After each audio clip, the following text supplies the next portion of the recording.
All right, fifth graders, are you ready for chapter 5?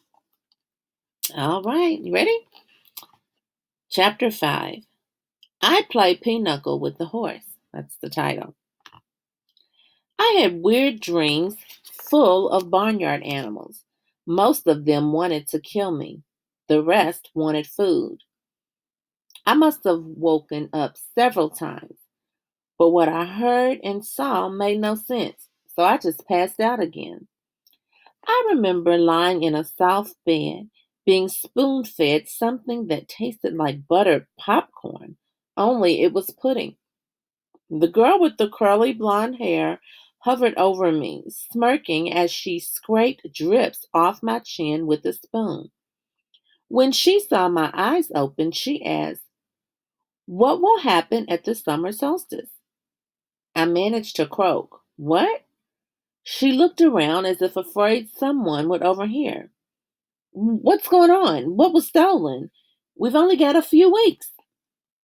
"I'm sorry," I mumbled. "I don't." Somebody knocked on the door and the girl quickly filled my mouth with pudding. The next time I woke up, the girl was gone. A husky blond dude, like a surfer, stood in the corner of the bedroom, keeping watch over me. He had blue eyes, at least a dozen of them, on his cheeks, on his forehead, the back of his hands. When I finally came around for good, there was nothing weird about my surroundings, except that they were nicer than I was used to. I was sitting in a deck chair on a huge porch, gazing across a meadow at green hills in the distance. The breeze smelled like strawberries. There was a blanket over my legs, a pillow behind my neck. All that was great, but my mouth felt like a scorpion had been using it for a nest. My tongue was dry and nasty, and every one of my teeth hurt. On the table next to me was a tall drink. It looked like iced apple juice with a green straw and a paper parasol stuck through a maraschino cherry. My hand was so weak I almost dropped the glass once I got my fingers around it. "Careful," a familiar voice said. Grover was leaning against the porch railing, looking like he hadn't slept in a week. Under one arm, he cradled a shoebox.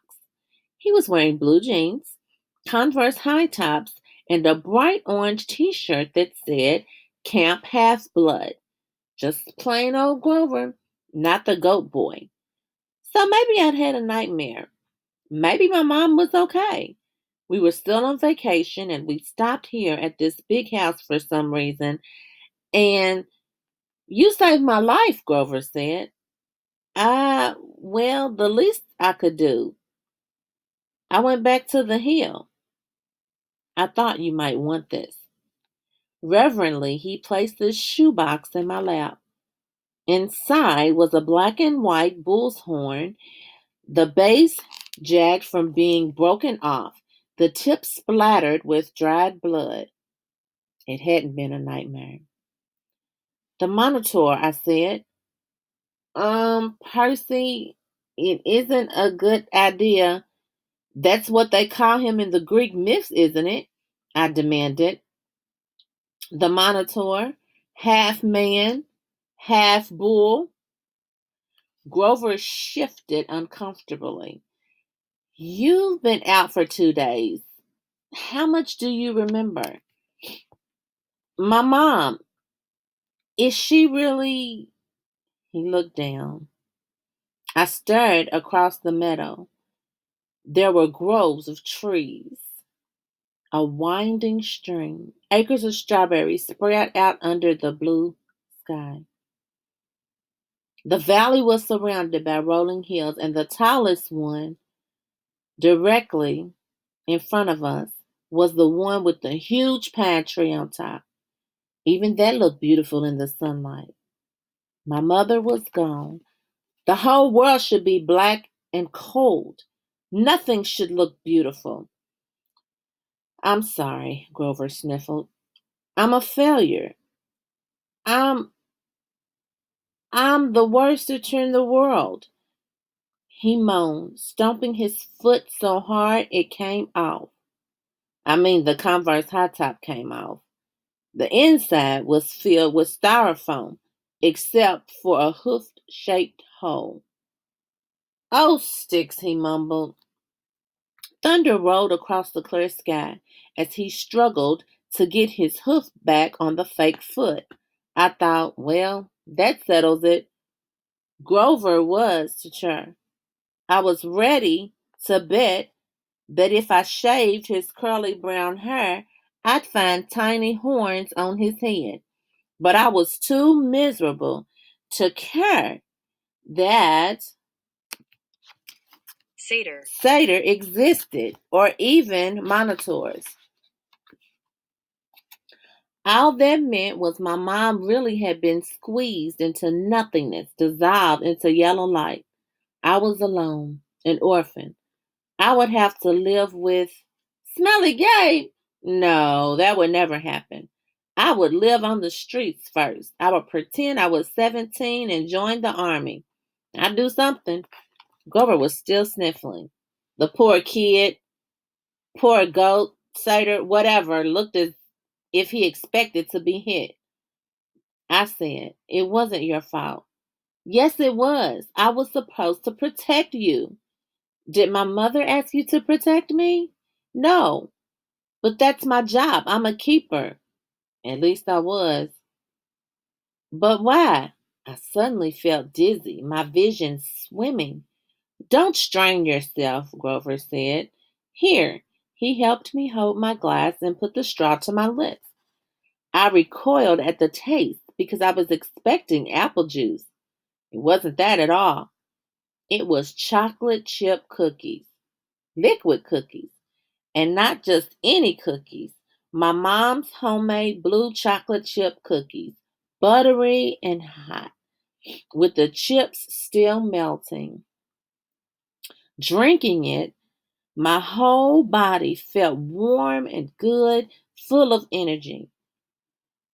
My grief didn't go away, but I felt as if my mom had just brushed her hand against my cheek, given me a cookie the way she used to when I was small, and told me everything was going to be okay.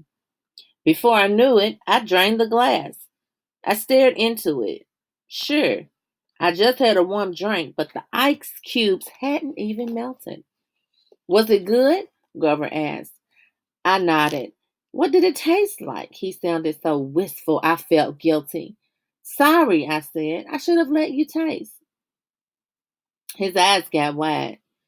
No, that's not what I meant. I just wondered. Chocolate chip cookies, I said. My mom's. Homemade, he sighed. And how do you feel? Like I could throw Nancy Bobo Fit 100 yards. That's good, he said. That's good. I don't think you could risk drinking any more of that stuff. What do you mean? He took the empty glass from me gingerly as if it were dynamite and set it back on the table. Come on, Chiron and Mr. D are waiting. The porch wrapped all the way around the farmhouse. My legs felt wobbly trying to walk that far. Grover offered to carry the monitor horn, but I held on to it. I'd paid for that souvenir the hard way. I wasn't going to let it go. As we came around the opposite end of the house, I caught my breath. We must have been on the north shore of Long Island because on this side of the house, the valley marched all the way up to the water, which glittered about a mile in the distance. Between here and there, I simply couldn't process everything I was seeing. The landscape was dotted with buildings that looked like ancient Greek architecture, an open air pavilion, an amphitheater, a circular arena, except that they all look brand new. Their white marble columns sparkling in the sun. In a nearby sand pit, a dozen high school age kids and teachers played volleyball.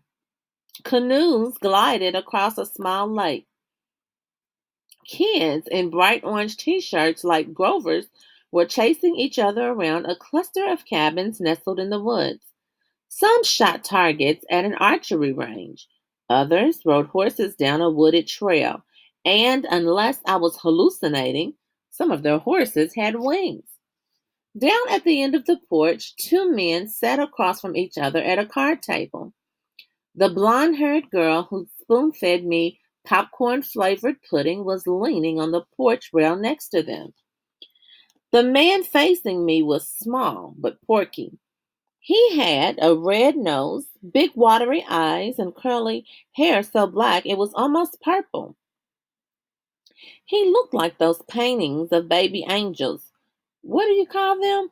Hubbubs? No, cherubs. That's it. He looked like a cherub who turned middle age in a trailer park. He wore a tiger pattern Hawaiian shirt, and he would have fit right in at one of Gabe's poker parties, except I get the feeling this guy could have outgambled even my stepfather. That's Mr. D, Grover murmured to me. He's the camp director. Be polite. The girl, that's Annabeth Chase. Annabeth Chase. She's just a camper, but she's been here longer than just about anybody. And you already know Sharon. He pointed at the guy whose back was to me. First, I realized he was sitting in the wheelchair. Then I recognized the tweed jacket, the thinning brown hair, the scraggly beard. Mr. Brunner, I cried. The Latin teacher turned and smiled at me. His eyes had that mischievous glint that sometimes got in class when he pulled a pop quiz and made all the multiple choice answers B. Ah, good, Percy, he said. Now we have four for Pinochle. He offered me a chair to the right of Mr. D, who looked at me with bloodshot eyes and heaved a great sigh. Oh, I suppose I must say it. Welcome to Camp Half-Blood. There, now don't expect me to be glad to see you. Thanks. I scooted a little further away from him because if there was one thing I had learned from living with Gabe, it was how to tell when an adult has been hitting the happy juice. If Mr. D was a stranger to alcohol, I was a switcher. Annabeth, Mr. Brunner called to the blonde girl. She came forward and Mr. Brunner introduced us. This young lady nursed you back to health, Percy. Annabeth, my dear, why don't you go check on Percy's bunk? We'll be putting him in cabin 11 for now.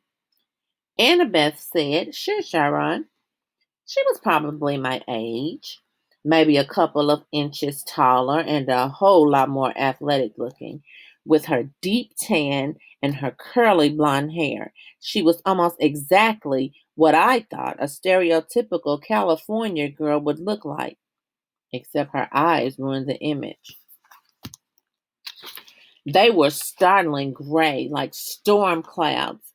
Pretty, but intimidating too, as if she were analyzing the best way to take me down in a fight. She glanced at the monitor horn in my hands, then back at me. I imagined she was going to say, you killed a monitor? Or, wow, you're so awesome. Or something like that. Instead, she said, you drool when you sleep. Then she sprinted off down the lawn, her blonde hair flying behind her. So, I said, anxious to change the subject, you, work here, Mr. Brunner? Not Mr. Brunner. The ex-Mr. Brunner said, I'm afraid that was a pseudonym. You may call me Chiron. Okay, totally confused. I looked at the director. And Mr. D. Does that stand for something? Mr. D stopped shuffling the cards. He looked at me like I just belched loudly. Young man, names are powerful things. You don't just go around using them for no reason. Oh, right. Sorry. I must say, Percy, Chiron Brunner broke in, I'm glad to see you alive. It's been a long time since I've made a house call to a potential camper. I'd hate to think I've wasted my time. House call. My year at Yancey Academy to instruct you, we have saturs at most schools, of course, keeping a lookout. But Grover alerted me as soon as he met you. He sensed you were something special, so I decided to come upstate.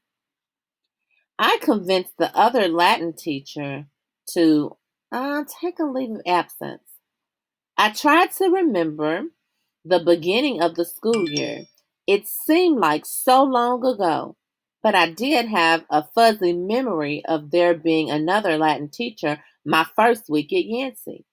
Then, without explanation, he had disappeared, and Mr. Bruner had taken the class. You came to Yancey just to teach me? I asked. Chiron nodded. Honestly, I wasn't sure about you at first. We contacted your mother, let her know we were keeping an eye on you just in case you were ready for Camp Half Blood. You still had so much to learn. Nevertheless, you made it here alive, and that's always the first test. Grover, Mr. D said impatiently, are you playing or not? Yes, sir. Grover trembled as he took the fourth chair, though I didn't know why he should be so afraid of a pudgy little man in a tiger print Hawaiian shirt. You do know how to play pinochle. Mr. D eyed me suspiciously. I'm afraid not, I said. I'm afraid not, sir, he said. Sir, I repeated. I was liking the camp director less and less. Well, he told me, it is, along with the gladiator fighting and Pac-Man, one of the greatest games ever invented by humans. I would expect all civilized young men to know the rules. I'm sure the boy can learn, Chiron said. Please, I said. What is this place? What am I doing here?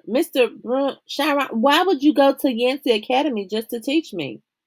Mr. D snorted. I asked the same question. The camp director dealt the cards. Grover flinched every time one landed in his pile.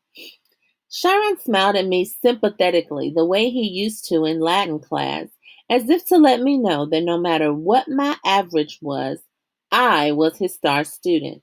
He expected me to have the right answer. Percy, he said, did your mother tell you nothing? She said, I remembered her sad eyes looking out over the sea. She told me she was afraid to send me here, even though my father had wanted her to. She said that once I was here, I probably couldn't leave. She wanted to keep me close to her. Typical, Mr. D said. That's how they usually get killed. Young man, are you bidding or not? What? I asked. He explained impatiently how you bid in pinochle, and so I did. I'm afraid there's too much to tell, Chiron said. I'm afraid our usual orientation film won't be sufficient. Orientation film? I asked. No, Chiron decided. Well, Percy, you know your friend Grover is a satyr. You know, he pointed to the horn in the shoebox, that you have killed the Minotaur. No small feat either, lad. What you may not know is that great powers are at work in your life. Gods, the forces you call the Greek gods, are very much alive. I stared at the others around the table. I waited for somebody to yell, not, but all I got was Mr. D yelling, oh, a royal marriage, trick, trick. He cackled as he tallied up his points. Mr. D, Grover asked timidly, if you're not going to eat, can I have your Diet Coke can? Eh? Oh, all right. Grover bit a huge shard out of the empty aluminum can and chewed it mournfully. Wait, I told Chiron, you're telling me there is there's such a thing as God? Well, now, Sharon said, God, capital G, God, that's different. That's a different matter altogether. We shan't deal with the metaphysical. Metaphysical? But you were just talking about ah, God's plural, as in great beings that control the forces of nature and human endeavors, the immortal gods of Olympus. That's a smaller matter. Smaller? Yes, quite. The gods we discussed in Latin class. Zeus, I said. Hera, Apollo. You mean them? And there it was again. Distant thunder on a cloudless day. Young man, said Mr. D, I would really be less casual about throwing those names around if I were you. But they're stories, I said. They're myths to explain lightning and the seasons and stuff. They're what people believed before there was science. Science, Mr. D scoffed. And tell me, Percy Jackson, I flinched when he said my real name, which I never told anybody.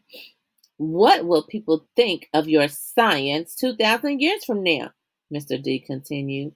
They will call it primitive mumbo jumbo. That's what.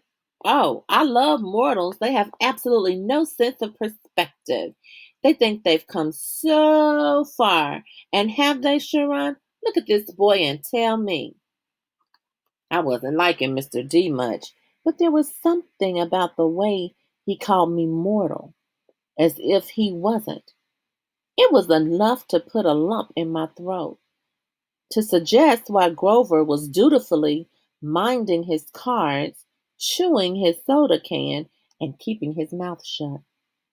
Percy, Sharon said, you may choose to believe or not, but the fact is that immortal means immortal.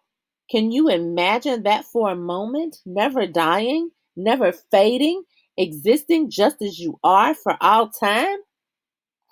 I was about to answer off the top of my head that it sounded like a pretty good deal, but the tone of Chiron's voice made me hesitate. You mean whether people believed in you or not? I said. Exactly, Chiron agreed. If you were a god, how would you like being called a myth, an old story to explain lightning? What if I told you, Percy Jackson, that someday people would call you a myth, just created to explain how little boys can get over losing their mothers? My heart pounded. He was trying to make me angry for some reason, but I wasn't going to let him. I said, I wouldn't like it, but I don't believe in God. Oh, you better, Mr. D murmured, before one of them incinerates you. Grover said, please, sir, he just lost his mother. He's in shock.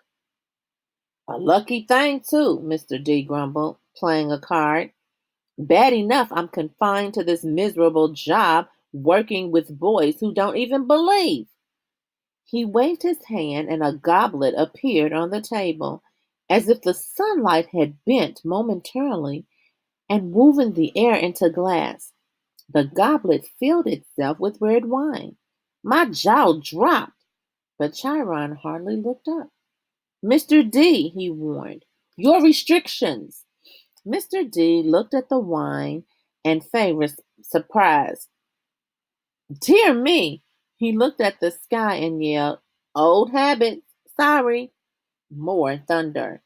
Mr. D waved his hand again and the wine glass changed into a fresh can of Diet Coke. He sighed unhappily, popped the top of the soda, and went back to his card game. Chiron winked at me.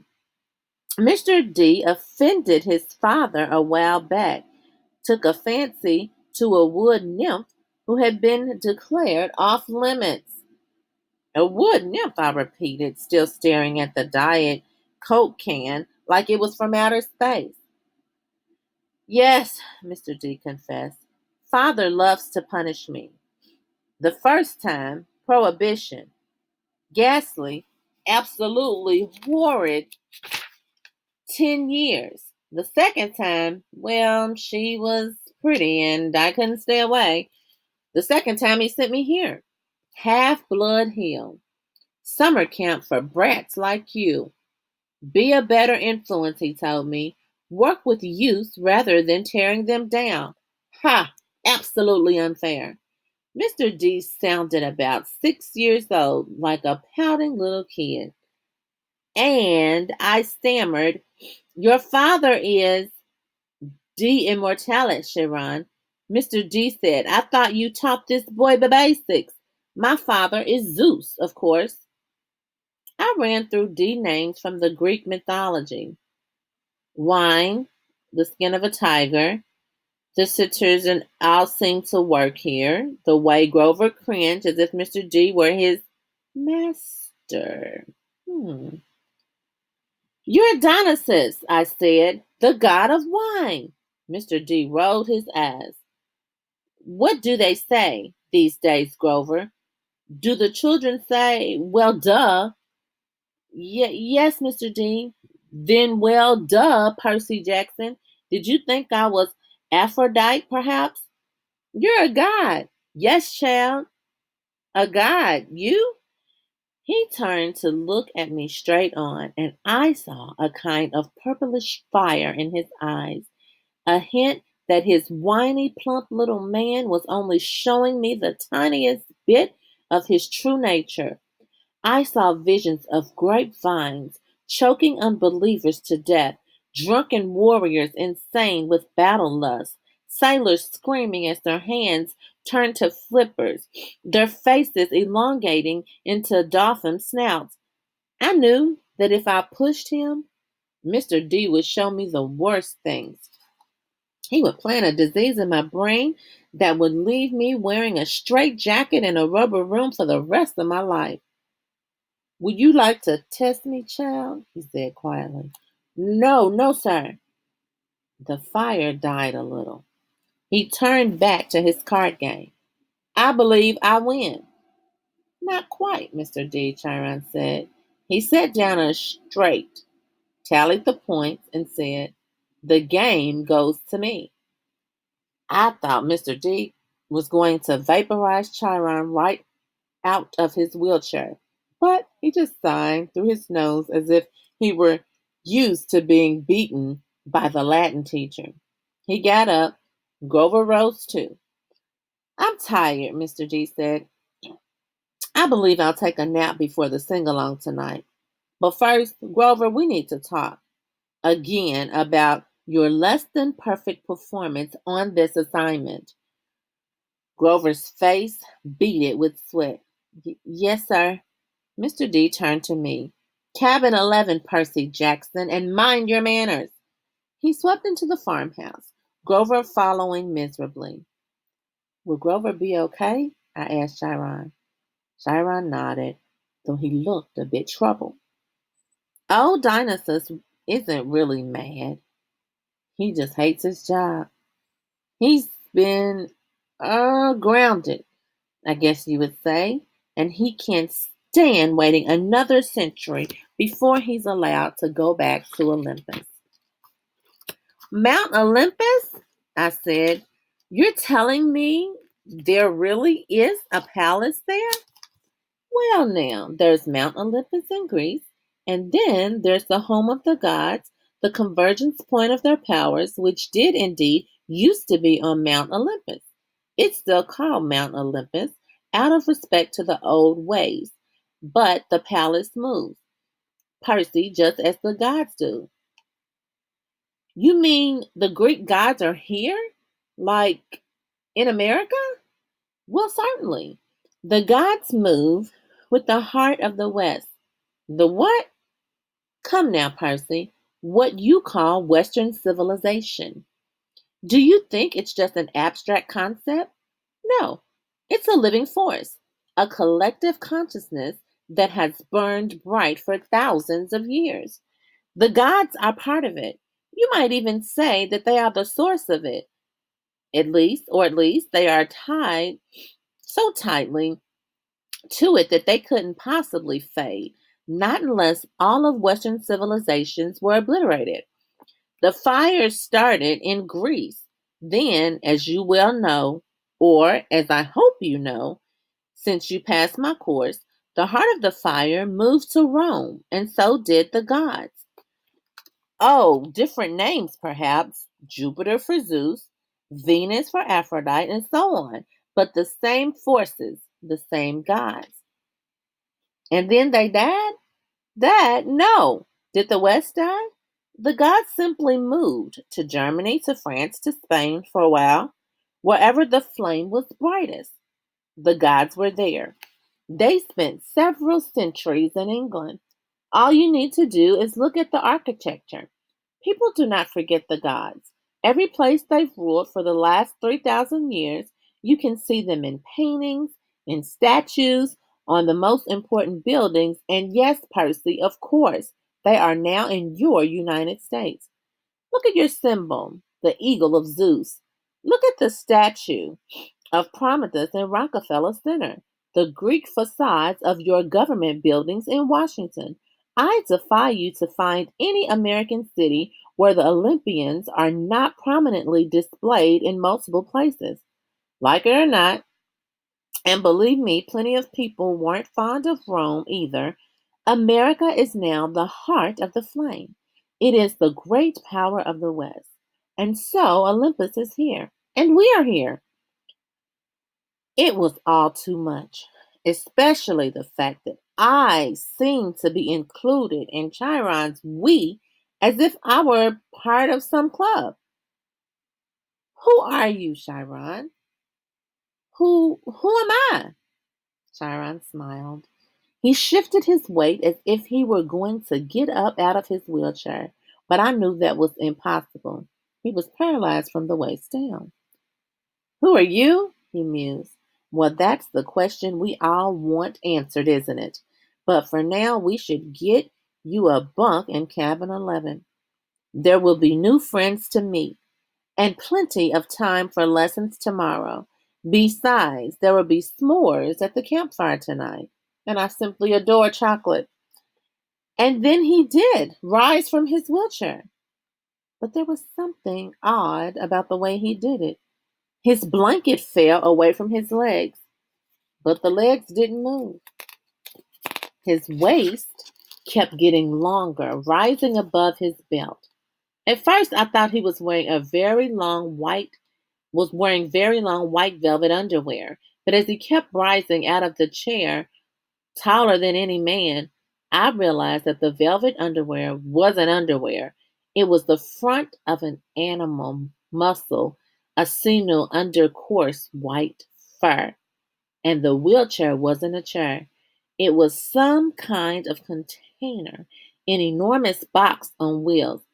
And it must have been magic because there was no way it could have held all of him. A leg came out, long and knobby kneed, with a huge polished hoof.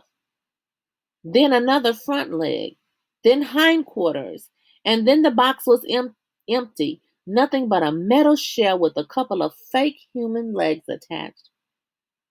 I stared at the horse, who had just sprung from the wheelchair, a huge white stallion.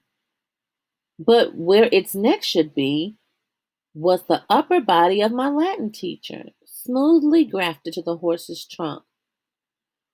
What a relief, the centaur said. I'd been cooped up in there so long my fat locks had fallen asleep. Now come, Percy Jackson, let's meet the other campers. All right, guys, that is the end of chapter 5. And you all will move on to chapter 6. And I hope you are enjoying reading Percy Jackson and the Olympians. I'll see you next time.